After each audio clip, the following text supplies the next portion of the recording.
Hello everyone. I am myself Dr. Rajesh Gubba. I am the general medicine educator.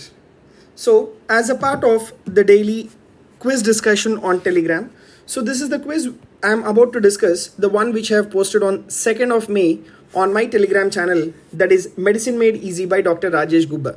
So every day I am posting the quiz, and on subsequent day I am discussing the quiz as well on the YouTube. So please join to my Telegram channel, that is Medicine Made Easy by Dr. Rajesh Gubba.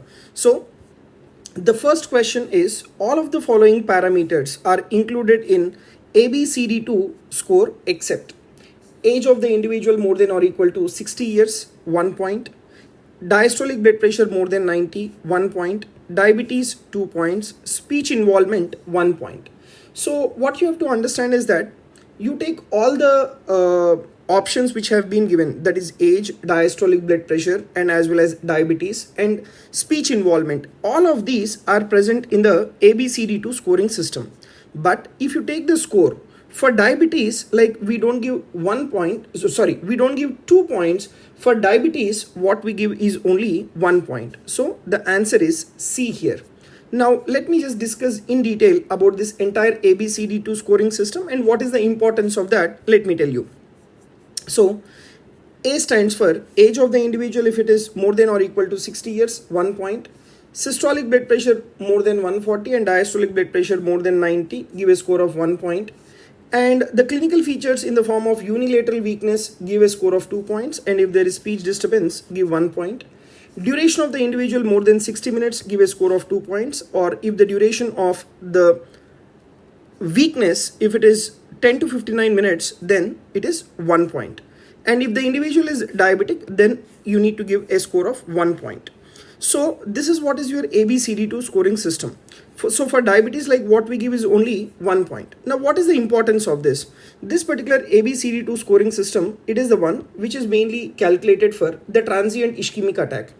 And based on the scoring system in the TIA, we will be able to assess the risk of stroke, right? We will be able to assess the risk of stroke, right? More is the score, definitely more is the risk of development of the stroke. So if the score is around 0 to 3, then the risk of stroke is low, whereas the score is 6 to 7, the risk of stroke is high, and even recurrence within the 90 days is also 8.1%.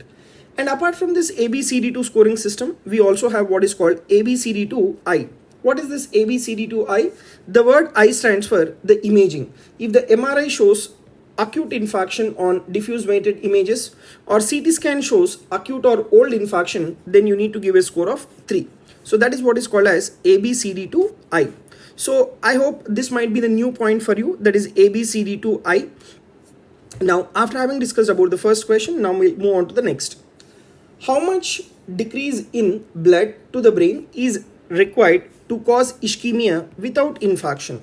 The options are 25 ml per 100 grams of brain tissue per minute, less than 16 to 18 ml per 100 grams of brain tissue per minute, less than 20 ml per 100 grams of brain tissue per minute, less than 15 ml per 100 grams of brain tissue per minute. So now this is actually the previous question. In the recent times also we have discussed the same question.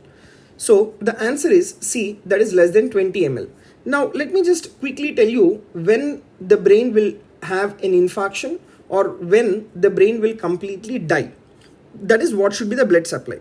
So if you take the cerebral blood flow, if it is reduced to 0, that will cause death of the brain within 4 to 10 minutes. And if the blood flow, if it is less than 16 to 18 ml per 100 gram tissue per minute, then it will cause infarction within an hour. Whereas if the blood flow is less than 20 ml per 100 gram tissue per minute, then this will cause ischemia without infarction. So this is what is the answer. So the answer is what? Less than 20 ml per 100 gram of brain tissue per minute, that will cause ischemia but not the infarction. Now the next question is, which of the following type of stroke is most epileptogenic? Embolic stroke, hemorrhagic stroke, thrombotic stroke, subarachnoid hemorrhage. So you need to understand the basic concept. among the following options, which particular form of stroke is abrupt in onset? It is epileptogenic stroke which is abrupt in onset. Okay, that is sudden in onset. That means the clot which is coming far away, which is coming from far away, it will enter into the cerebral blood vessels and it will cut off the blood supply to the brain abruptly. So once the blood supply to the brain is cut off abruptly, what will happen is that ischemic brain, where the blood supply has been cut off abruptly, that ischemic brain, it will be hyper-excitable. Right? It will be hyper-excitable. So this particular hyper-excitable neurons will throw the seizures. Whereas in hemorrhagic stroke and as well as thrombotic stroke, the loss of blood supply, in case of thrombotic stroke, the loss of blood supply to the neurons, it is gradual. Whereas in hemorrhagic stroke, like there is rupture of the blood vessels. So in these two options, right, the abrupt withdrawal of the blood supply to the neurons is not there. So it is only gradual cutoff of the blood supply. So that is the reason why even these areas are also epileptogenic, but not as epileptogenic as the embolic stroke. And not only that, these embolic strokes, they most commonly occurs in the superficial areas of the cerebral cortex, which are more epileptogenic, rather than the hemorrhagic and the thrombotic strokes, which are in the deeper parts of the brain, which are less epileptogenic. So the most epileptogenic stroke is what? It is the embolic stroke. Now you see the next question. Cortical blindness, amnesia, thalamic pain are associated with. So in order to develop the cortical blindness, which part of the cerebral cortex should have been damaged? It is the occipital lobe. And that too, which part of the occipital lobe? That is the medial part of the occipital lobe should have been cut off for the development of cortical blindness. And for the development of amnesia, which part of the brain should have been cut off is, that is the hippocampus, okay, which is present in the temporal lobe, right, but it is present in the deeper part of the temporal lobe, right, that is the hippocampus. Actually multiple areas are associated with memory, but hippocampus is one of the very important structure. And for the development of thalamic pain, as the word itself tells you, the thalamus is being lost. Now you see the question, you see all these areas, the medial part of the occipital lobe, deeper part of the temporal lobe, that is hippocampus, and as well as the thalamus. All of these, they are supplied by the posterior cerebral artery. So for the development of cortical blindness, amnesia and thalamic pain, the blood vessel which is being cut off, it is the posterior cerebral artery. Then you take the last question.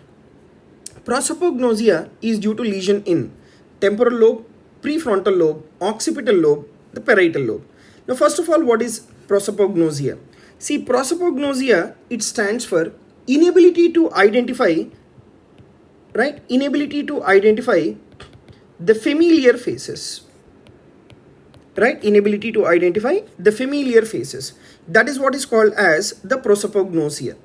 And this prosopagnosia, it is mainly due to lesion within the temporal lobe. And that to which part of the temporal lobe? That is the fusiform gyrus. Now at the same time, you should be very much aware of what is the blood vessel supplying to this fusiform gyrus. That is another important multiple choice question. So this fusiform gyrus, it is supplied by the posterior cerebral artery, and which particular branches? That is medial occipital temporal artery and lateral occipital temporal artery. These are the branches of the posterior cerebral artery that will be supplying the fusiform gyrus. Okay, so the answer for the development of the prosopagnosia is the lesion is in the temporal lobe, and that too in the fusiform part of the temporal lobe. So right, so these are the questions for today, and tomorrow see you back again with the discussion of the tomorrow's questions. Thank you very much.